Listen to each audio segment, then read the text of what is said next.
Ambasada e Shteteve të Bashkuara të Amerikës ka njoftuar përmes një postimi në rrjetin social Facebook zhvillimin e një aktiviteti të rëndësishëm të bashkëpunimit ushtarak midis forcave amerikane dhe atyre shqiptare në aeroportin ndërkombëtar të Tiranës.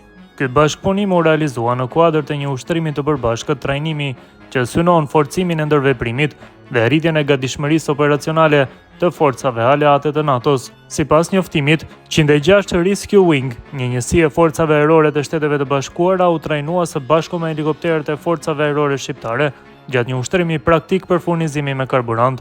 Ky lloj trajnimi është thelbësor për operacionet ajrore, veçanërisht në situata emergjente, misione shpëtimi apo skenar krizash, ku reagimi i shpejtë dhe koordinimi i saktë janë vendimtar. Ambasada thekson se ky ushtrim kontribuan drejt për drejt në rritjen e aftësive të përbashkëta të forcave aleate, duke siguruar që ato të jenë të përgatitura për çdo mision, pavarësisht kompleksitetit apo kushteve operative. Trajnimi praktik shërben gjithashtu për të standardizuar procedurat, për të përmirësuar komunikimin dhe për të ndërtuar besim të ndërsjellët midis personelit ushtarak të dy vendeve.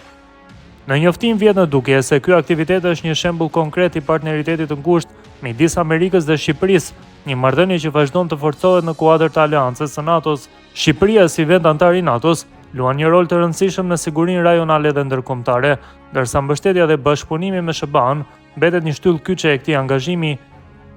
Bashkëpunim në veprim, siç e cilëson ambasada amerikane, ky trajnim demonstron përkushtimin e përbashkët për të ndërtuar një NATO më të fortë, më të ndërveprueshme dhe më të gatshme për përballimin e sfidave të sigurisë. Sipas mesazhit të publikuar përmes trajnimeve të tilla, aleatët jo vetëm rrisin kapacitetet ushtarake, por edhe dërgojnë një mesazh të qartë uniteti dhe gatishmërie.